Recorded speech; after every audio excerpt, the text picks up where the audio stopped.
Ողջույն հանաբազորյա հացի սիրելի ընտանիք։ Այսօրվա մեր պատգամը օրվա ընթերցանութենեն է, հիմնված Եսայի մարգարեի վկայության վրա, Եսայա 1, 11-15, իր հոգևոր պատգամով և արդիական զգուշացումով ուղղված մեր ժամանակակից եկեղեցվող և ժողովրդին։ Սիրելիներ, այսօրվա սերտողությունը սկսենք ցնցիչ, մերժողական, գդրուկ և պորպոկված խոսքերով ուղղված Աստուծո ժողովրդին։ Գսե, իմ ինչին է պետք ձեր բազմաթիվ զոհերը։ Ես կշտացել եմ ձեզնից, այլևս չեմ ների ձեր մեղքերը։ Սրանք դատաբարդական խոսքեր չեն ուղղված անհավատներուն, ոչ։ Այս խոսքերը ուղղված են զոհ մատուցող, աղոթող, պահեցող, դոնող և եկեղեցի փոխող այն ժողովրդին, որուն ձեռքերը լի են արյունով։ Այս ոճը այսօր շատերու համար անհամ է, գսեն Տերը սեր է, այո, Տերը սեր է, բայց սրբություն է նաև, գադե բղծությունը և չի խաբվիր մեր խունգով, մոմով, արտաքին պաշտամունքով, եթե սիրտը բղդոր է։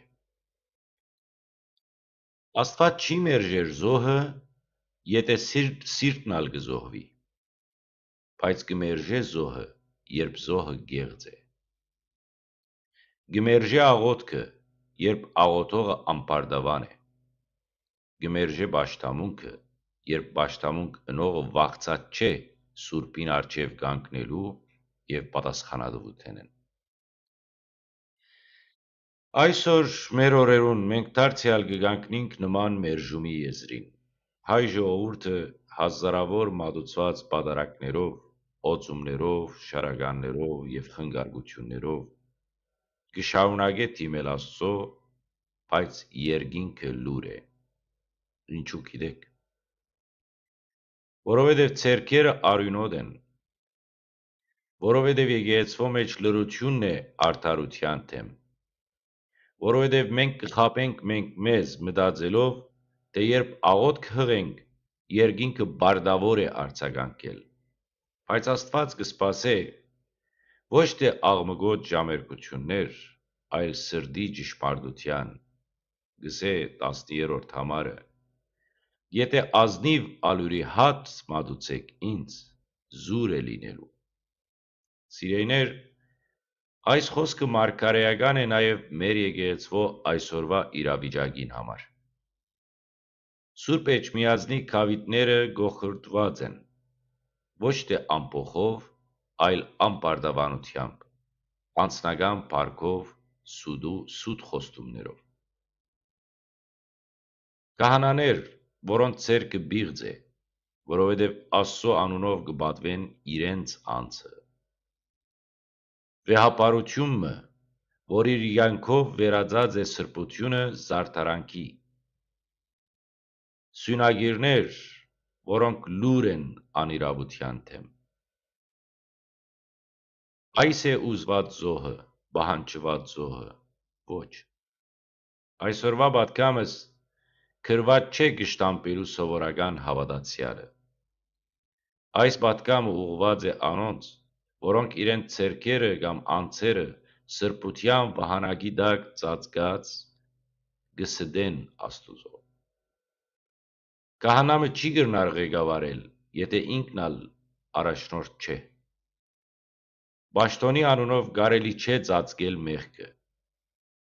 Եկեղեցական հագուստը պիտի չծածկե անփարոյությունը։ Եվ երբ ժողովուրդը կբորա և գսե «Բավ է», Աստված ալ գսե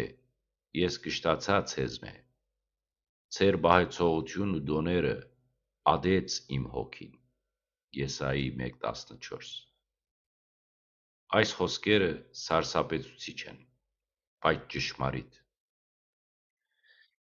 Ո՞վ ենք մենք, որ խորհենք, թե Աստված կպարտադրվի ընել ողորմություն,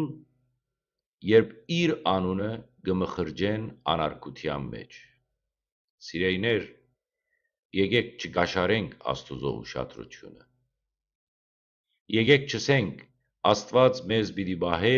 որովհետև մենք առաջին քրիստոնյա ազգն ենք։ Ոչ։ Աստված մեզ պիտի բահե, եթե մենք գրգին սուրբ ըլանք, եթե եկեղեցին դարձյալ մաքուր ըլա, եթե առաջնորդները չլան անպարտավան ու անպատասխանատու։ Սակայն կհավատամ, որ ոչ բոլոր զոհերը մերժված են, որ կան հավատարիմներ,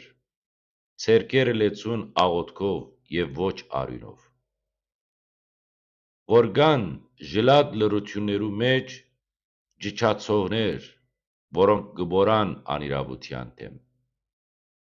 Այս պատկամով կպապակիմ, որ դու նալ դառնաս անոնցմե մեկը, որու զոհն է ընդունելի։ Սաղմոս 51:17 ընկսե, Աստծո ընդունելի է գոդրված հոգին, Աստված չար համարհեր սրդի խոնարհվածությունը։ Ուրեմն, քաջալերանք ունիմ քեզի,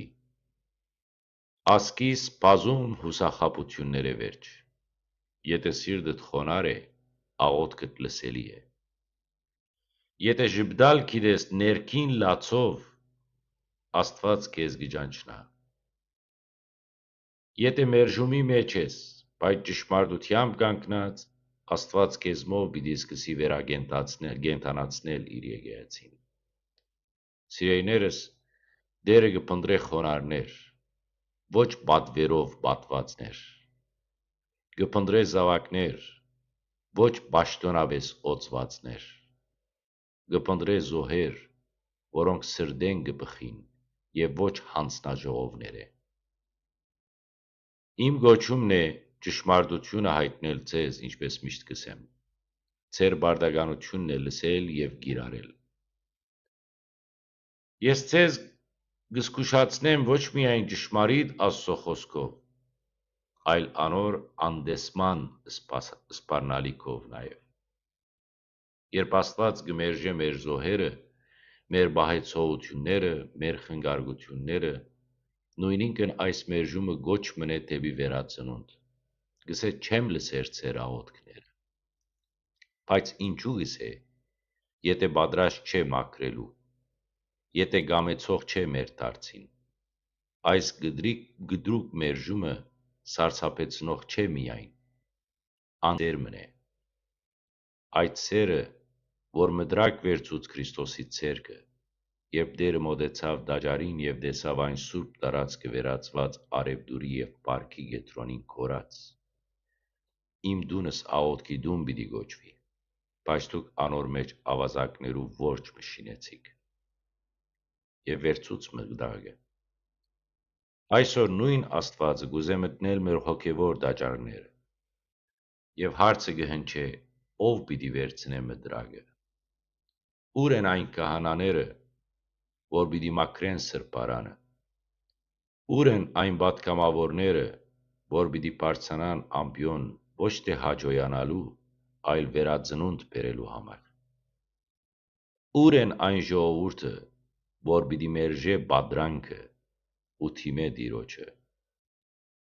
Քրիստոս պիտի վերադառնա, ու Սուրբ Գրքի ամենամխիթարող նախատասությունները մեկը կհնչե վերևեն։ Արդ, երբ մարդու որդին գա,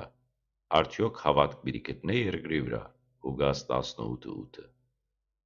Հարցմը, ոչ պատասխան։ Որովհետև այդ պատասխանը պիտի տա ժողովուրդը ինք, ես եւ դուն։ Եթե այսօր մենք շարունակենք գողոդել Աստծո կավիտները մեր պարասիրությամբ, գեղձ պաշտամունքով, լրությամբ, Աստված պիտի մերժե ոչ միայն մեր զոհերը, այլև մեր հավաքական գոյությունը նույնիսկ։ Բայց եթե դարձիքանք, եթե այս խստությունը ընթերցենք որպես սիրով լի նախազգուշացում, եթե աղաչենք Տիրոջը սրտի խոնարհությամբ եւ բանանք մեր դռները ճշմարտության առջեւ, մեր աղոթքները պիտի լսվին, եւ այն ադյանը, որուն դուրը փակված է մեղքի պատճառով, պիտի բացվի ողորմության բանայիներով։ Եվ ի վերջո, սիրելիներս, Շատ խիստ պատկամ է այսօրվա պատկամը, բայց այս խստությունը սերի արդահայտության ցև մնե։ Եթե Աստված գխոսի մեզի այս կերպով, կնշանակե դեռ լքած չէ մեզ։ Եկեք շարունակենք։ Այսօր է ընդունելի ժամանակը։ Այսօր է փրկության օրը։ Եկեք մեր զոհերը վերածենք ապաշխարության, մեր մոմերը լույսի, մեր աղոթքները ճշմարիտ հավատքի աղաղակ։ Եվ գուցե Տերը դարձյալ ողորմի մեզ եւ նայի մեր կողմը։ Ամեն։ Մնացեք սիրով, մնացեք խաղաղությամբ,